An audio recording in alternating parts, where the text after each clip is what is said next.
Frontier Fighters.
Frontier Fighters, stout-hearted men and sacrificing heroic women who fought their way across hundreds of miles of unblazed trails to bring the light of civilization to the West.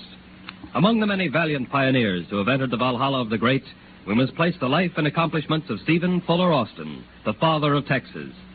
The man who had the first vision of colonizing Texas was Moses Austin, Stephen's father. But on the eve of becoming the leader of the first party of pioneers, shortly after his return from Texas, he was stricken with pneumonia. As he lay on his bed, he made his wife promise. Do you hear, good wife? The name Austin will live only because of my divine mission in Texas. Call Stephen home. Tell him it is my last wish, that he take unto himself my mantle of leadership. Moses, you should be quiet, the doctor. Oh, Dr. Van Hazel's a young fool to think he can hoodwink me into believing I'm not going to die. Oh. Sooner, perhaps, than I thought, because of his mania for blistering and bleeding his patients. But no matter. Call Stephen home. Tell him God in his wisdom has seen it best that I do not accomplish the plans I have formed for my nation and my family. But in laying down my life, I do so with the knowledge that all will yet be well. Tell my boy to be wise and good and patient. Tell him his father loved him. Tell him to be a leader in the wilderness.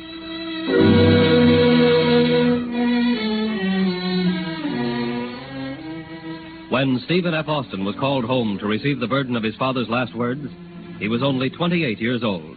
But he immediately dedicated his life to this tremendous undertaking, the colonization of this promised land. The first step was the long, arduous journey to Texas to receive from Governor Martinez at San Antonio permission to colonize.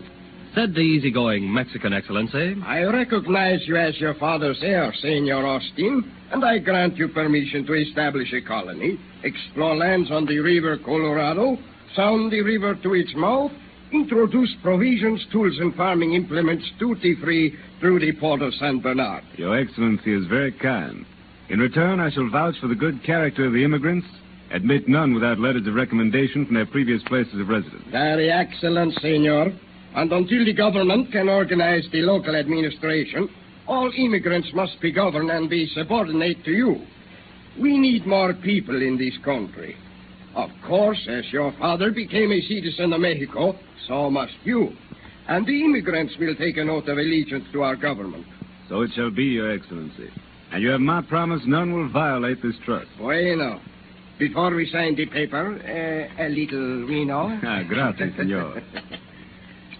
To, shall we say, our good friend Stephen F. Austin, who, in his youthful enthusiasm, has great hopes of making the desert bloom. Amen to that, God willing.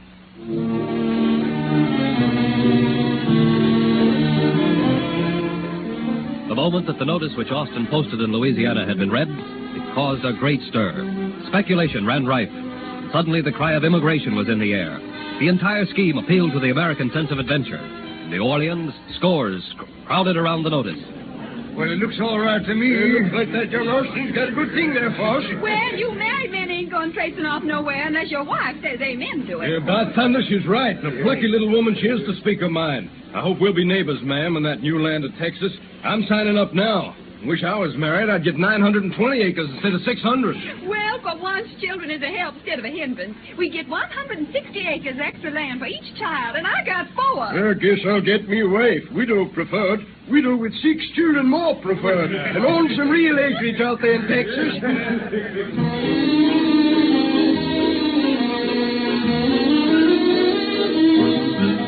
By March 3rd, 1822, there were 50 Americans on the River Brazos and 100 on the River Colorado. They immediately began to build cabins and plant corn. Summer came early to Texas, and with it, a severe drought. The steamer Lively, which Austin bought for $600, was lost in a gale off Galveston. Those who so freely pledged money to Austin for his scheme of colonization, at the ugly sound of the words drought and disaster, became frightened and spoke of watchful waiting being the best policy. Many of the emigrants, tormented with the specter of possible short rations through the coming winter, decided to turn back. You can all of you quitters if you want. You can all of you starve if you want to. Your wives and your babies can starve too. I'm going back to the valley of Mississippi. I know food's going to be scarce, but I ain't backing down. Seth ain't no fool. You're all bamboozled by this Steve Austin. You think he's a god because he's got a pleasing voice and a nice, sweet smile. If you want to quit, quit, but don't you say nothing again, Austin. Good friends, don't fight over me. Every man and woman has the right to choose for themselves. Things look pretty black just now, and it looks like for the next few years we're all going to reap a rich reward of hardship, perhaps real suffering. But the weak, because of their martyrdom, will become strong, and their children will be known as pioneers. Friends, I wish I could see a prosperous, easy today for all of you, as readily as I can see the future greatness of Texas. But I have a little faith, and I know you have a little faith. And if we lay it all down upon even this barren ground, it will be the cornerstone upon which future generations will build a glorious tomorrow.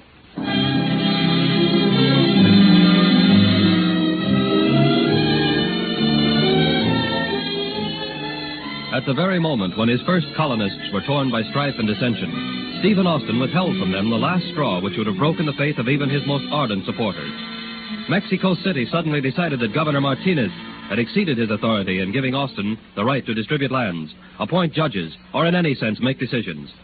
Austin left the affairs of the colonists in the hands of a few trusted friends and set out for Mexico City with Dr. Robert Andrews and a man named Waters. He thought the entire matter could be cleared up in 10 or 12 days.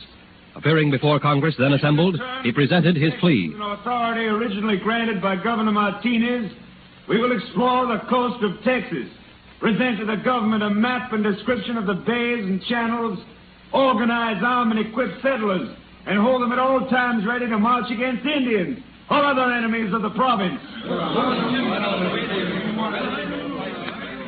Well, Austin, how does the situation look? Excellent, Dr. Andrews. We should have my bill approved and be out of the capital in not more than 12 days. If that happens, Austin, I would say that you had accomplished a miracle. When did they say the bill would be read? Tomorrow, of course. Tomorrow means mañana. Mañana is anywhere between 24 hours, 24 days, or 24 months from now.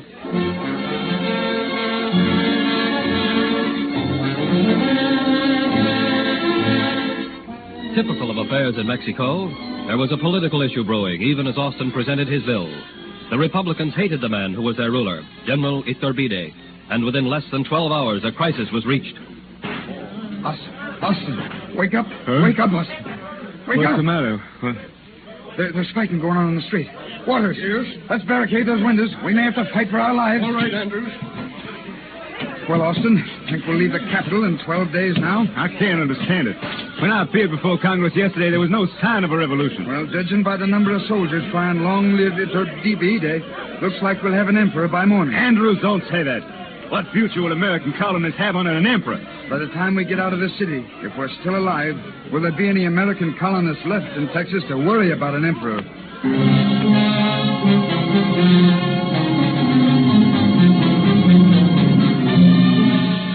The next morning, the Mexican Congress assembled at 7 o'clock.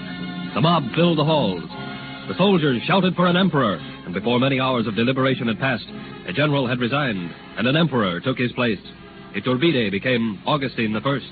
And 3 days later, Austin was presented to the emperor.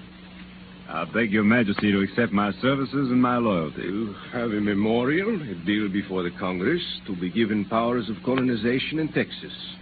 So have Diego Barry, I find, and Tajo Ortiz and Felipe Riley. They wish 6,000 leagues of land in which to settle 10,000 Irish and Canary Island families. This is all news to me, your majesty. However, your bill will be given consideration. Your majesty has my best thanks. Your bill will be given consideration in due time.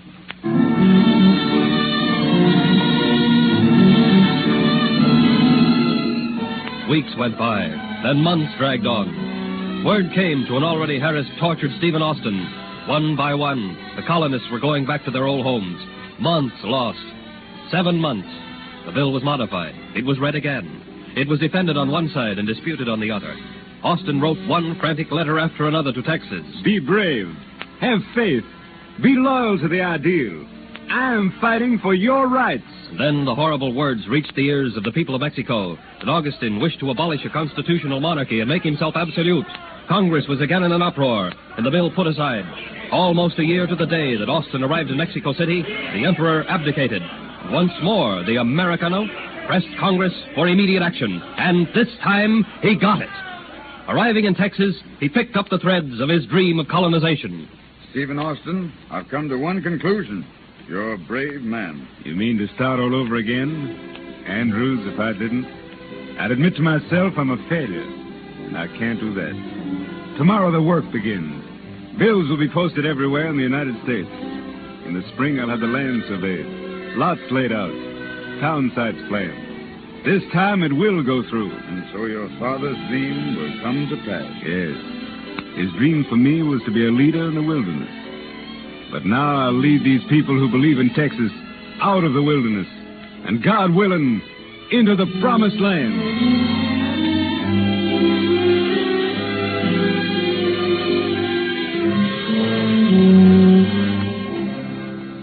No American struggled against greater odds than Stephen Austin, the father of Texas.